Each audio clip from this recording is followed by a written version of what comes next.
Hi, welcome to Storytime with Gigi. Today we're reading a fun story called The Delphino Detectives. Ooh, I wonder what they're going to be investigating.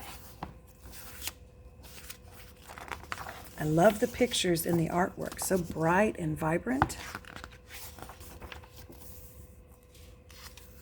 This story was written by Mary B. and illustrated by Jennifer Bartlett.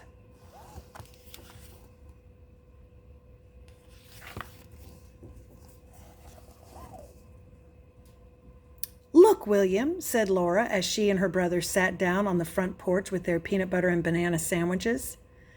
"There's a police car next door at Mrs. Watson's. I'm going to find out what's going on."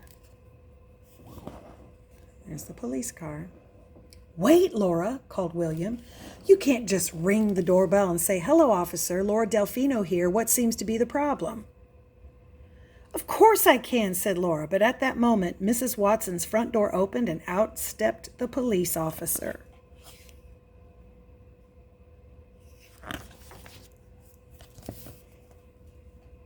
Laura, William, and their cat Sadie had hardly entered Mrs. Watson's yard when they were ambushed by Mrs. Watson's yipping, yapping miniature pincer named Prince.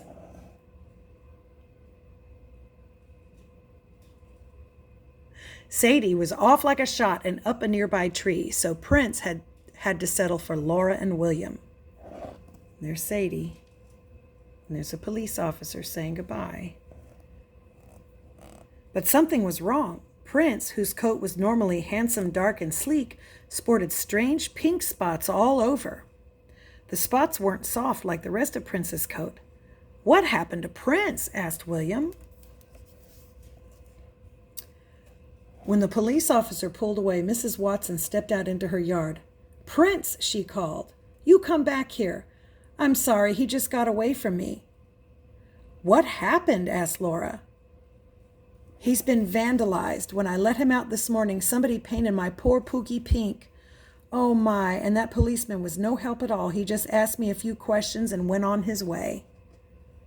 Oh, well, that's not very nice. That could be dangerous, doing something like that to an animal. Suddenly, Prince ran, growling, to the base of Mrs. Watson's hickory tree and stood yipping and jumping in the air. "Don't worry, Mrs. Watson," said Laura. "William and I will help you."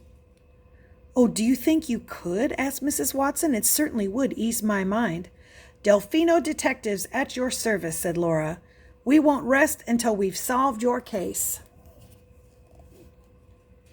"Oh, thank you. I'm so grateful." "Come, Prince," she demanded. He didn't, of course, so William collected the wriggly dog and carried him to her. "Come, Pookie," she said.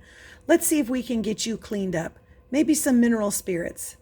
She took Prince inside. The squirrel ran hurriedly down from the tree.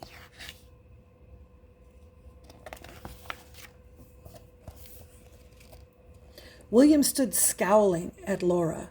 "Any brainy ideas, detective?" "Maybe it was Mrs. Watson's yard man," she suggested, "or the mailman. Prince hates them both. Or maybe Adam next door." "They don't seem like dog vandalizers to me," objected William. "Got any better ideas?" asked Laura. But William didn't. "What do you think, Sadie?" asked Laura. "Meow," answered Sadie disinterestedly and walked away. "I guess we should look around," said Laura. "I'll take the front yard. You take the back." So there's the mailman and the yard man and the next door neighbor.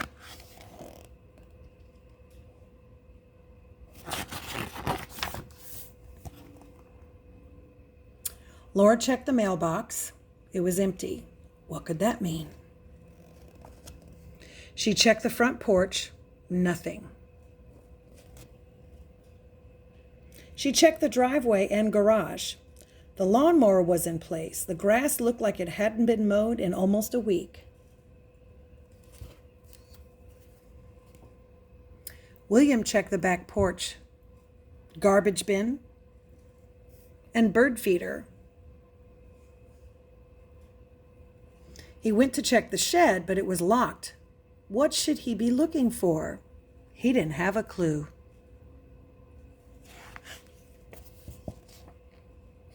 So not in the garbage bin, not in the bird feeder, but the shed is locked. Did you find anything? William asked Laura after returning to the front yard. The mailbox is suspiciously empty, Laura whispered. William rolled his eyes. So, didn't she get any mail? What now? The Delphino duo decided to go home, finish their snacks, and strategize. And there's Sophie.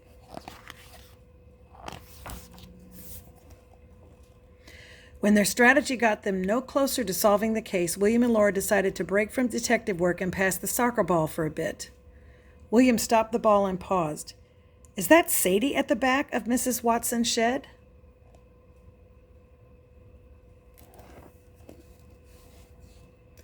Sadie crept along the ground ever so slowly, eyes fixed straight ahead. Who's she after? Asked Laura. Mrs. Watson won't like it if she gets one of her birds. Here, kitty, William called. Sadie turned her ears to the sides and then back, all the while maintaining focus on the object of interest. We'd better check it out, said William.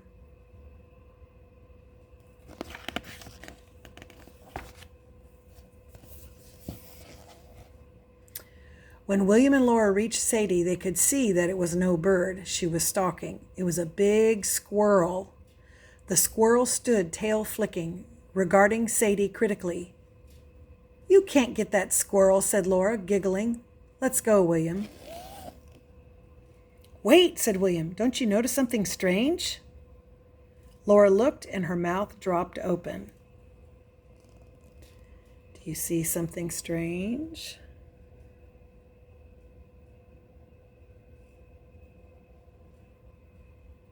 A clue. Pink feet! At that moment, Sadie leapt at the squirrel. In a flash, he was across the grass, up the wall, and through a hole in the back of Mrs. Watson's shed. Sadie slunk away, annoyed by the whole situation. As they investigated more closely, the duo noticed tiny pink footprints all around on the ground and down the shed wall. I think we found our man, said William. Let's talk to Mrs. Watson. There's the pink feet. So what do you think happened? Of course, there's Sadie, annoyed.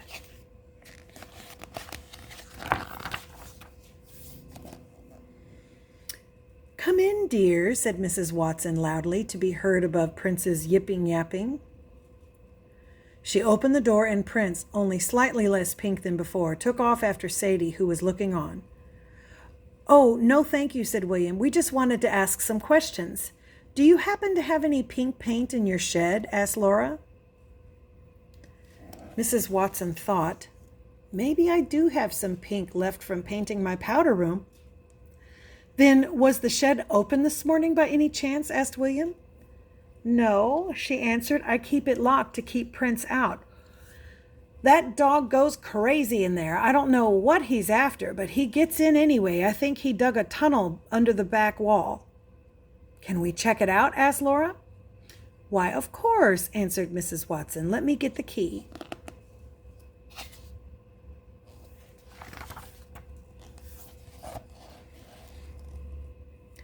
Prince came running at Mrs. Watson as Mrs. Watson pulled the shed door open and squeezed through before they could even begin to see inside. The open door told the story. There lay an open paint can on the ground, surrounded by splashes of pink. Prince was yipping and jumping at the shelves from which the can had fallen. Mrs. Watson and the Delphino duo quickly identified the object of his contempt. On the very top shelf stood the guilty squirrel. He paused for only a moment, looking at his unwelcome spectators and flicking his tail nervously before leaping up and out through the hole in the wall. There's the paint can.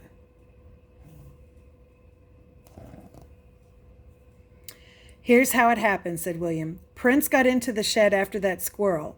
The squirrel, in his hurry to escape, knocked over your pink paint can. The lid came off and Prince got a pretty splash of pink.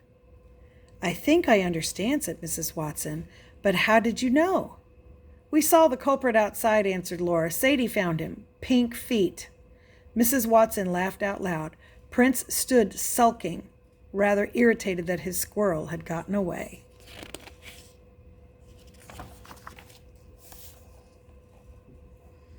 Sadie backed down from her tree, appeared at the shed door. Seeing the cat, Prince took off with one sharp yip in robo mode, but before he could reach her, Sadie leapt gracefully onto the workbench, just out of his reach. Meow, she said with an air of superiority, as Prince yapped and jumped helplessly below her. You two are quite the detectives, said Mrs. Watson, turning to William and Laura. Call us any time, said Laura. Delphino Detectives, at your service.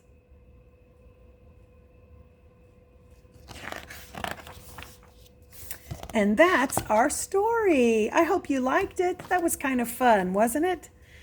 Make sure that you like and subscribe and share with your friends. Bye until next time.